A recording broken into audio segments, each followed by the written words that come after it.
Jesús nos llama ahora a compartir con los demás. La pregunta para ti es esta: ¿estás dispuesto? ¿Estás dispuesto? De alguna manera, creemos que alcanzar a los que están alejados de Dios es un trabajo solo para ciertas personas, como pastores, ministros y maestros de la Biblia. Preferimos mirar hacia otros e ignorar el llamado que Dios nos ha dado a cada uno, esperando que otros tomen nuestra responsabilidad. ¿Estás dispuesto? Una declaración sencilla de 2 palabras: estoy dispuesto, que es fácil de decir, pero difícil de cumplir. Esto requiere de un compromiso y de ser motivados por el amor de Dios. Estar dispuesto a hacer un esfuerzo adicional para ayudar a alguien a conocer a Jesús. Estoy dispuesto. Dios nos ha creado y equipado para esto. Cristo murió por nosotros para compartir esta historia. Dios nos ha preparado para un momento como este. ¿Estás dispuesto?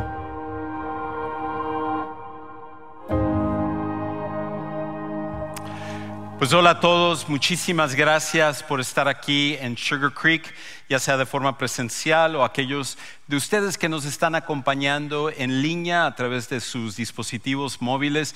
Es un honor para nosotros que ustedes sean parte de lo que Dios está haciendo aquí en Sugar Creek. Y estamos en la segunda parte de una serie donde estamos tratando de contestar esta pregunta: ¿quién es tu uno? La próxima semana estaremos terminando con esta serie, pero la semana pasada, en la primera parte, hablamos acerca de quién es nuestro uno. Y cuando hablamos acerca del uno, estamos hablando de aquella persona que está lejos de Dios, que si en este momento ellos llegaran a fallecer, ellos estarían separados de Dios para toda la eternidad. Y venía este término del uno, viene este término del uno de Lucas capítulo 15 que veíamos la semana pasada, que viene a través de 3 parábolas o 3 historias que Jesús contó acerca de cómo el corazón de Dios siempre es por encontrar, por rescatar, por recibir al perdido. Jesús cuenta la historia de una oveja perdida y cómo el pastor está dispuesto a dejar a las 99 para poder recuperar a la oveja perdida. Luego cuenta la historia acerca de la mujer que está buscando a la moneda perdida y da vuelta completamente a la casa hasta encontrar esa moneda que está perdida. Y luego cuenta la historia acerca de un hijo perdido, que nosotros muchas veces conocemos esa historia como el hijo pródigo, y cómo el padre está ahí esperando el regreso de su hijo, lo recibe, lo restaura. Y todas esas historias hablan acerca del perdido y cómo el corazón de Dios es por alcanzar a aquellos que están lejos de Él. Y entonces cuando nosotros preguntamos quién es nuestro uno, lo que estamos haciendo es preguntándonos acerca de aquella persona que está en nuestra vida, que Dios nos ha puesto a nosotros para poder alcanzar a esa persona. Quizás es por nuestra relación con esa persona, quizás es por el hecho de que nos tienen confianza, quizás es por el hecho de que nos conocen desde hace tiempo. Es esa persona con el que trabajamos, es esa persona que es nuestro vecino, es quizás uno en nuestra familia, que tú y yo estamos en un lugar especial y único para poder impactar la vida de esa persona. Ahora, lo que vamos a hacer hoy es que vamos a hablar acerca de un propósito mayor, de cómo Dios nos está llamando a un propósito que va más allá de simplemente nuestras vidas, lo que nosotros queremos o lo que es conveniente para nosotros. De que Dios nos ha llamado a que nuestro propósito, el propósito mayor, es poder alcanzar a otros para Jesús. Ahora, para ello necesitamos comenzar con un principio que todos nosotros estaríamos de acuerdo, y es esto: que cada persona está buscando un propósito para su vida. Cada persona está buscando un propósito para su vida. La idea de un propósito es una de las cosas más importantes dentro de nuestra vida, porque si tú no sabes por qué tú estás aquí, tú no sabes por qué estás vivo, tú no sabes por qué estás haciendo las cosas y siguiendo adelante en medio de los problemas, entonces tu vida se va a ir para abajo en algún momento. Si nosotros no tenemos un propósito para nuestra vida, ninguna otra cosa tiene sentido. Ser esposos, ser padres, trabajar, hacer lo que está bien. El propósito es algo que va impermeando cada área de nuestra vida. Por eso es interesante que hace unos pocos años se hizo una encuesta acerca de ver cuántos jóvenes adultos sabían cuál era el propósito de su vida. E hicieron este estudio entre jóvenes de 18 a 24 años y fue tan interesante e impactante el resultado que ellos encontraron. Encontraron que solamente el 30% de los jóvenes de 18 a 24 años sabe cuál es el propósito de su vida. Lo cual significa que 7 de cada 10 jóvenes adultos no saben por qué están vivos. No saben cuál es el propósito para su vida. Y me atrevo a decir que esto no es solamente algo que encontramos entre jóvenes adultos, sino que en realidad es un reflejo de lo que encontramos entre todas las personas.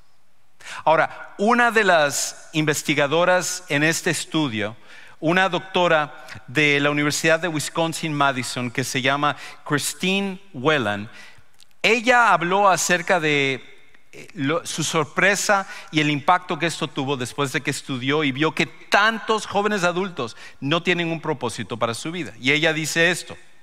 Ella dice, este estudio no es una buena noticia. Deambular es existir, no prosperar. La mayoría de los jóvenes adultos que dicen no tener una imagen clara de lo que quieren en la vida, también dicen que están existiendo, pero no prosperando. Mientras que los que tienen un propósito dicen más a menudo que están prosperando. Tener un propósito en la vida es lo que hace la diferencia. Y si tú no tienes un propósito en tu vida, ninguna otra cosa tiene sentido.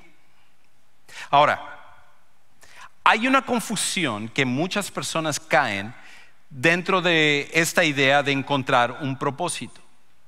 Y muchos de nosotros hemos preferido un trabajo que un propósito.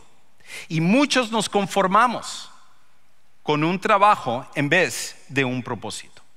Muchos de nosotros, muchas personas se han conformado con simplemente tener un trabajo en vez de un propósito. Es por esa razón de que cuando hablas acerca de propósito, ¿cuál es la razón por la cual tú estás vivo? Hablan acerca de lo que hacen, su profesión, el hecho de que ellos quieren hacer dinero, el hecho de que quieren alcanzar reconocimiento, el hecho de que quieren alcanzar fama, el hecho de que quieren comprar las cosas que siempre han querido, comprar la casa que siempre han querido, el carro que siempre han querido, proveer para su familia. Pero el problema es que un trabajo nunca va a llenar tu vida en un sentido de ser el propósito. Porque ¿qué sucede entonces cuando pierdes tu trabajo? ¿Qué sucede cuando tienes un conflicto en tu trabajo? ¿Qué sucede cuando te despiden o simplemente no ganas lo suficiente en tu trabajo? ¿Qué sucede cuando tu negocio se viene para abajo? Entonces, si tu propósito ha estado anclado en tu trabajo, todas las cosas se derrumban. Pero la realidad es que nunca un trabajo va a poder tomar el lugar de un propósito. Ahora, esta no es solo mi opinión. Esto es algo que podemos ver en la vida real. Y un ejemplo de esto es la vida del famoso comediante Robin Williams. Aquí hay una foto de Robin Williams y la gran mayoría de nosotros sabemos que Robin Williams, por lo menos los que hemos podido ver sus películas, era considerado uno de los mejores comediantes de la historia de la cinematografía de Estados Unidos. Se hizo famoso a través de muchas películas. Quizás el rol más importante por el que se hizo famoso es como el genio de la lámpara maravillosa en la caricatura original de Aladdin. Porque después de que él hizo esta película, él fue por su éxito y la manera como lo desarrolló, el que puso de moda tener comediantes en las caricaturas, lo cual Disney empezó a hacer y otras compañías empezaron a hacer. Y hay un sinfín de películas donde Robin Williams se ha destacado y se consideraba ser una de las personas más chistosas y alegres en el mundo. Por eso fue una sorpresa de que en agosto del 2014 él decidiera quitarse la vida. En la biografía que escribieron acerca de él, hablan acerca de cómo él había estado sufriendo de depresión y habían varios factores. Era el hecho de que se había divorciado 3 años antes y esto le había afectado bastante, se había vuelto a casar y entonces él, hasta con una relación no muy buena con sus hijos, se empezó a dedicar más al trabajo. Empezó a salir en otras películas y de hecho había una serie en CBS, en la cadena CBS de Estados Unidos, donde iban a sacar esta serie, pero el problema es que la serie no pegó y terminaron cancelando la serie, lo cual lo afectó anímicamente a él. Y no importaba qué tanto él trabajara en más películas, como que esto no lo llenaba y no sentía realmente una satisfacción de lo que él estaba haciendo. En su biografía, su maquilladora con la que él había trabajado por varios años, ella comenta de que Robin Williams encontraba un propósito en el trabajo. Un propósito que no encontraba en sus hijos, en su familia, en su matrimonio, en ninguna otra área. Y ella decía que cuando Robin Williams estaba filmando una serie, cuando estaba delante del público, cuando él era amado por las personas, era el único momento en el cual él sentía que tenía un propósito para vivir. El problema es que cuando eso se acabó, entonces también se acabaron las ganas de seguir viviendo. Y la razón de ello es porque tu trabajo nunca fue hecho para ser tu propósito.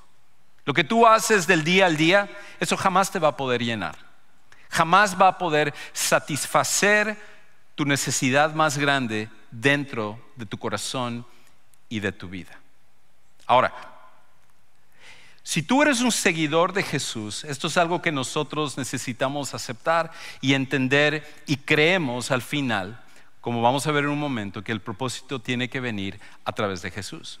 Pero si tú estás aquí o estás escuchando desde tu casa y a lo mejor tú tienes dudas con respecto a la existencia de Dios, tienes duda con respecto a esto del cristianismo y todos los problemas, y has leído muchas cosas en contra del cristianismo y tú no estás seguro qué tan real es esto o no, la realidad es esta, de que si tú no crees en la existencia de un Dios, jamás vas a encontrar un propósito para tu vida. Porque el propósito no puede venir simplemente de existir. El propósito no puede venir del universo o del hecho de que tú estás aquí en este momento. No es esto solo mi opinión, sino que inclusive aquellos ateos, aquellos que no creen que Dios existe, llegan a la misma conclusión cuando ellos son completamente honestos. De hecho, hay una revista que es atea que se llama New Scientist, donde en una ocasión, hace unos pocos años, alguien mandó una pregunta a ellos diciendo ¿cuál es el propósito de la vida? Y esto es lo que ellos contestaron, muy interesante. Escucha lo que ellos dijeron. ¿Cuál es el propósito de la vida? Y ellos responden esto. La dura respuesta es no hay ninguno. Puede que tu vida te parezca algo importante, pero en realidad es un parpadeo aleatorio de materia y energía en un universo indiferente e impersonal. Cuando termine, unas pocas personas te recordarán durante un tiempo, pero también morirán. Incluso si apareces en los libros de historia, tu contribución pronto será olvidada. Los seres humanos se extinguirán, la tierra y el sol se destruirán. Al final, el propio universo se acabará.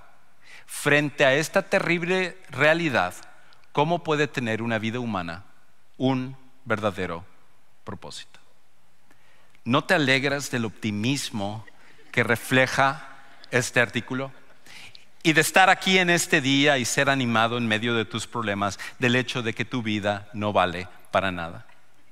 Pero la realidad es esta, que si Dios no existe, no hay otra conclusión a la que podemos llegar más que esta. Pero nosotros sabemos que Dios existe. Y no es simplemente por fe, sino por evidencia. Porque solamente tiene sentido que este universo que existe tuvo que ser diseñado para que pudiera haber vida en este mundo. Y si hay un Dios que diseñó este mundo y que diseñó las cosas para que tú y yo estuviéramos vivos, significa también que Él tiene un propósito para nosotros. Que nuestra vida no está aquí simplemente por, entre comillas, suerte o una situación aleatoria, sino que Dios te diseñó a ti y a mí con un propósito. Y esta es la cosa que nosotros sabemos, que solamente Jesús, nuestro Creador, nos puede dar un propósito. Solamente Jesús, nuestro Creador, puede darnos un propósito. No viene del trabajo, nosotros no podemos asignar nuestro propio propósito. Es solamente el que nos hizo, el que es nuestro Creador, el que nos diseñó, que es Jesús. Es el único que puede darnos un propósito. Y hoy lo que vamos a hacer es ver una historia de cómo Jesús da un propósito para todos aquellos que son seguidores de Él. Un propósito común que todos nosotros tenemos, por el cual tú y yo estamos vivos y estamos en este mundo el día de hoy. Ahora, si tú no eres un seguidor de Jesús, otra vez, si tú tienes dudas con respecto a la existencia de Dios y todo este tipo de cosas, por lo menos quiero que a través de hoy tú puedas escuchar la razón por la cual los que somos seguidores de Jesús necesitamos estar apasionados de compartir a Jesús con otras personas y entender el amor que Dios tiene por ti también. Ahora, para ello necesitamos ir a un pasaje en el libro de Lucas, Lucas capítulo 5, y déjenme darles un poquito de antecedentes con respecto a lo que estaba pasando aquí en Lucas capítulo 5 antes de que leamos esta historia. Y en esta historia resulta que Jesús ya había comenzado su ministerio. Él había comenzado a predicar y hablar acerca del reino de Dios, y eso empezó a atraer a muchísima gente porque Jesús predicaba con autoridad, pero lo hacía de una manera en la cual Él exponía el corazón de Dios. Los líderes religiosos de la época de Jesús hablaban regañando a la gente y haciendo sentir a la gente que todos eran una basura, excepto ellos, como líderes religiosos, eran los preferidos de Dios, los más amados por parte de Dios. Pero Jesús, en cambio, hablaba acerca del amor de Dios, del hecho de que cada persona puede tener una relación personal con Dios. Y mientras más enseñaba y más predicaba, más gente venía para escucharlo. Y entonces, donde quiera que él iba, se había convertido ya en una celebridad. Y llegaba el punto en donde ya los lugares donde él iba a enseñar ya no cabía la gente, porque todo el mundo quería escuchar a Jesús. Y en una ocasión pasa eso. Jesús llega al lado del lago de Genesaret, y cuando él está allá era tanta la multitud que se había reunido que era imposible que Jesús pudiera hablarles. Así que a él se le ocurre subirse a una barca y que la gente pudiera estar lo más cerca del agua, del mar, de ahí de las olas, escuchando lo que él iba a enseñar. Y ahí es donde comienza nuestra historia. Escucha lo que dice en Lucas capítulo 5, versículos 1 al 5. Aconteció que mientras la multitud se agolpaba sobre él para oír la palabra de Dios, estando Jesús al lago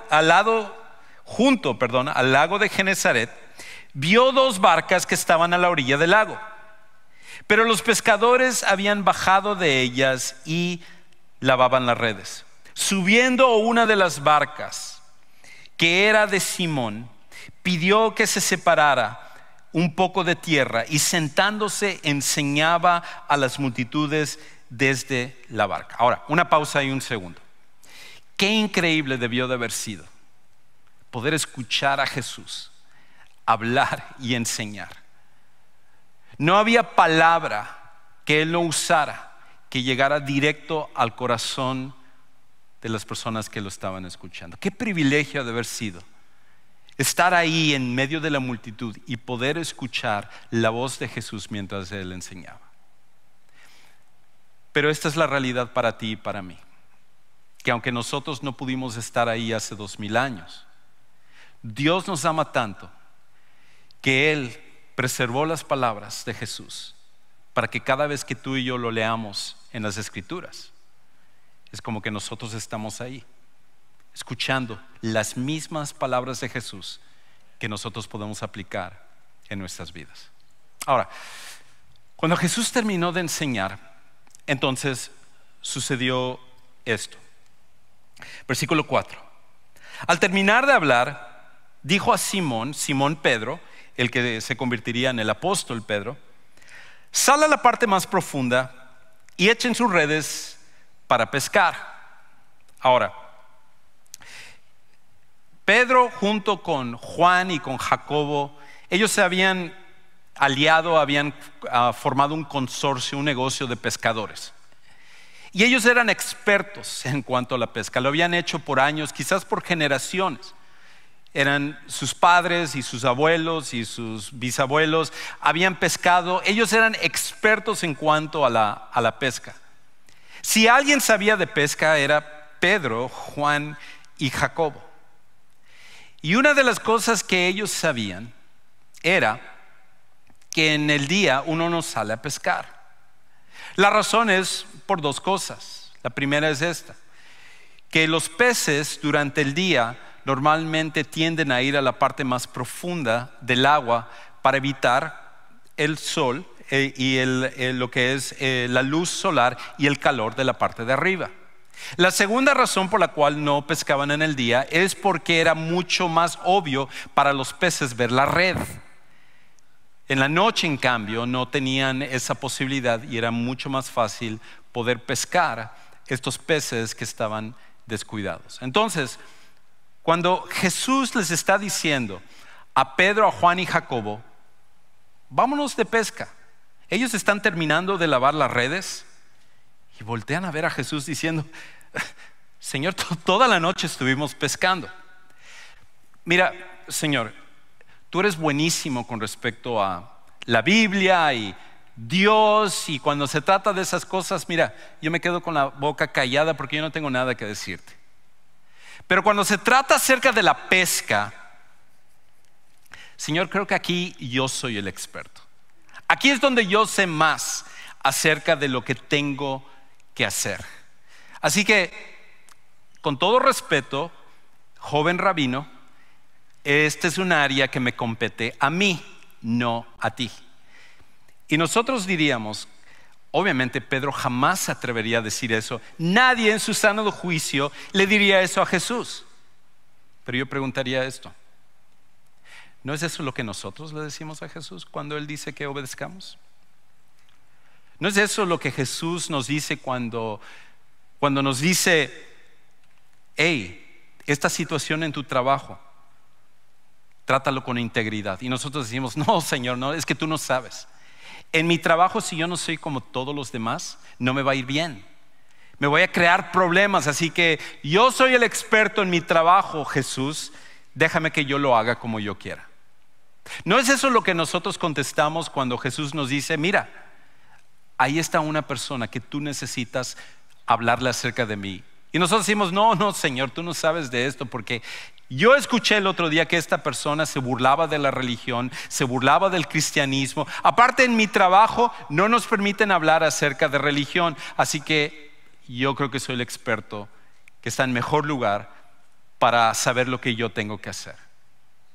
La manera como Pedro pudo haber actuado es la manera como tú y yo actuamos ante Jesús, donde nosotros consideramos que somos más expertos que Jesús en cuanto a las diferentes áreas. Ahora, Pedro pudo haber actuado de esta manera, pero no es la manera como él actuó. De hecho, Pedro actúa de esta manera. Él dice esto: Al terminar de hablar, dijo a Simón: sal a la parte más profunda, echen sus redes para pescar. Y en el versículo 5, Simón le contestó: Maestro, hemos estado trabajando toda la noche y no hemos pescado nada.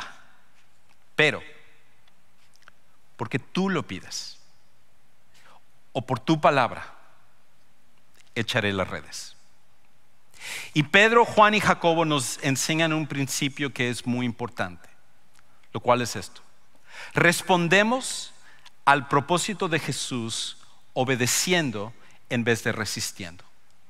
Respondemos al propósito de Jesús, a lo que Jesús dice que debemos de hacer, obedeciendo en vez de resistiendo.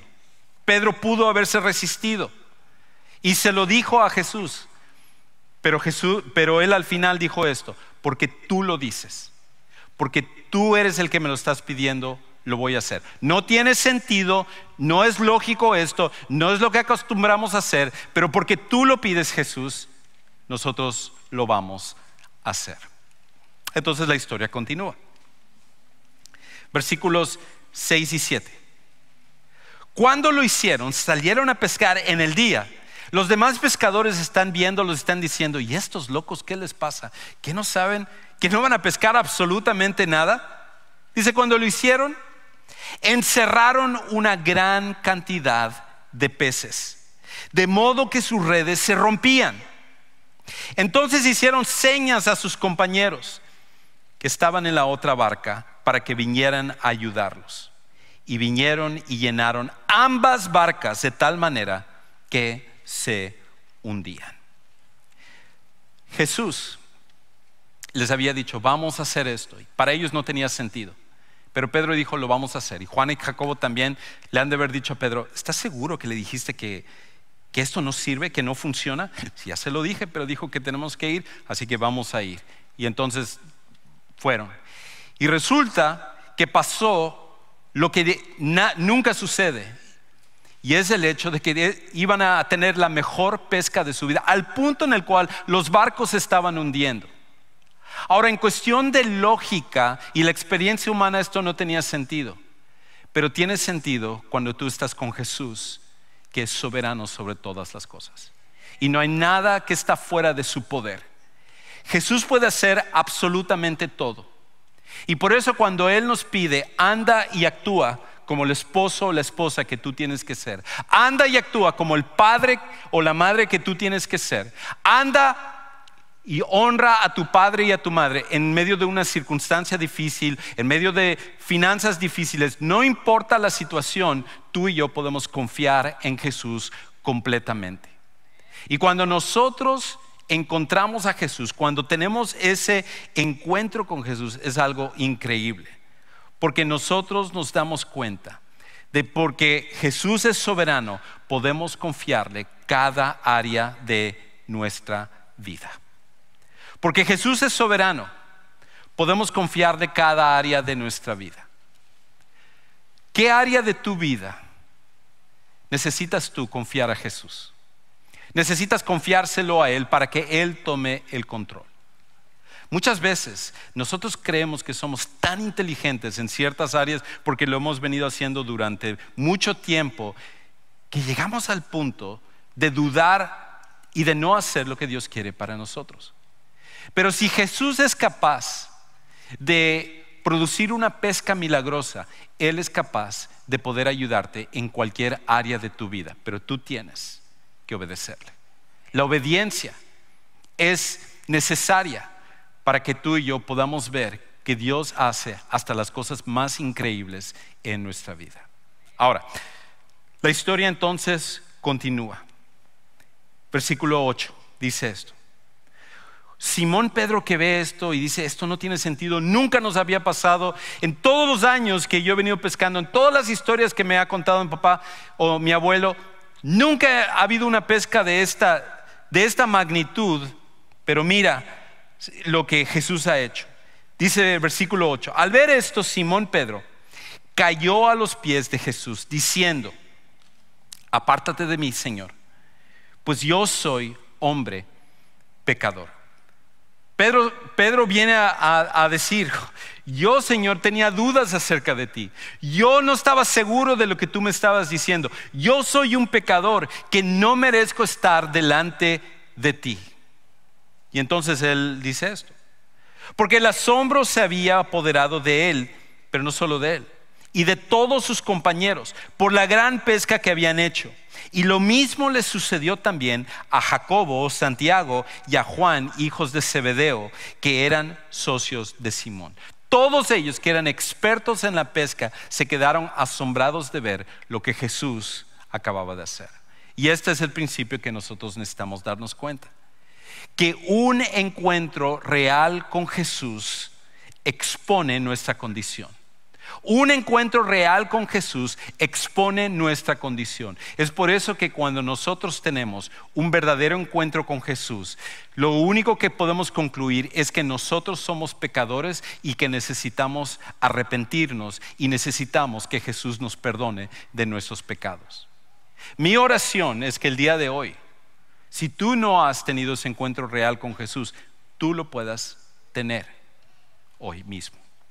Ahora, termina la historia de esta manera.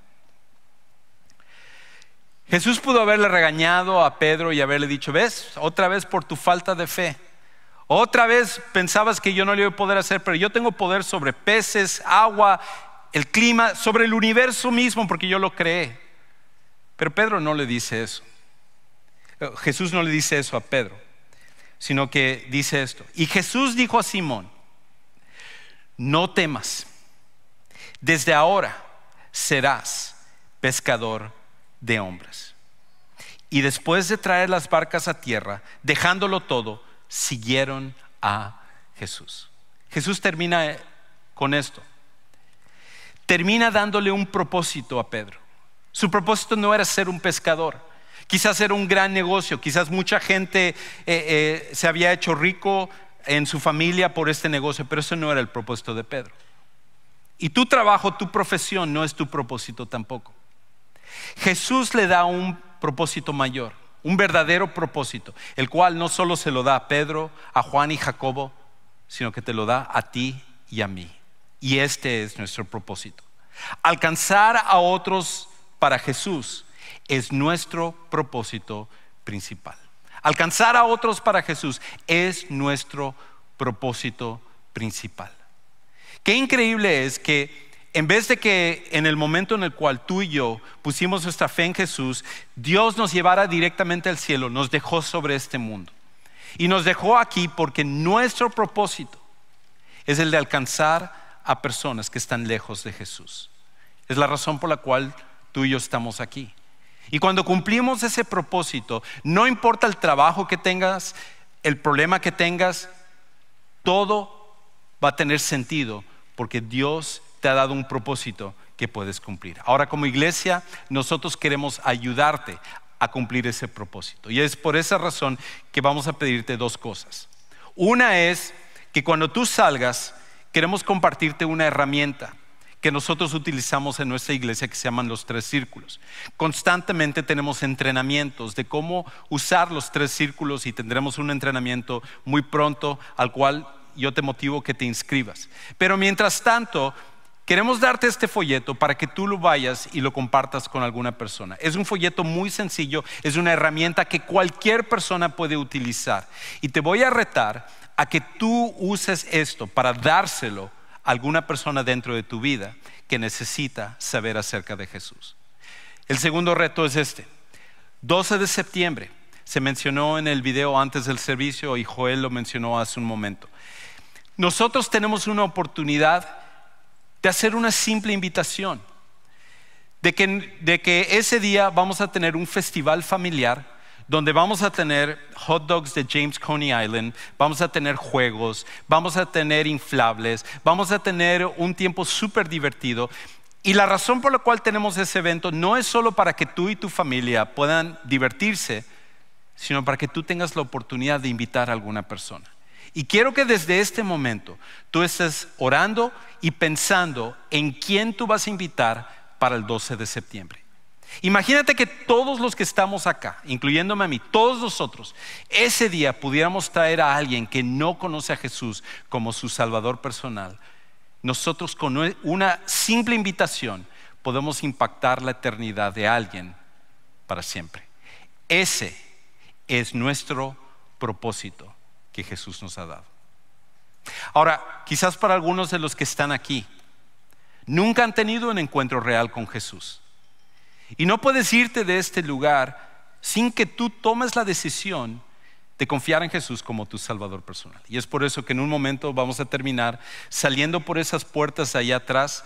Nosotros tenemos personas en un lugar que llamamos el centro de siguientes pasos. Saliendo por las puertas hacia tu mano derecha, van a haber personas ahí esperándote para explicarte cómo es que tú puedes confiar en Jesús como tu Salvador personal. O a lo mejor tú necesitas oración el día de hoy. Nosotros queremos ayudarte donde tú estés en este momento. Vamos a orar. Padre, gracias por el propósito que tú nos das. Y el propósito es uno que va más allá de lo que nosotros siquiera podemos comprender. Que tú nos puedas usar a nosotros para impactar la eternidad de las personas a nuestro alrededor para siempre. Es una tarea increíble. Tú no nos necesitas para eso, pero tú decidiste en tu soberanía y en tu sabiduría usarnos a nosotros como tus herramientas. Ayúdanos a cumplir con ese propósito para que personas vengan a conocer a tu Hijo como su Salvador personal y que tú seas glorificado a través de ese proceso. Todo esto te damos gracias y oramos en el nombre de Cristo Jesús. Amén.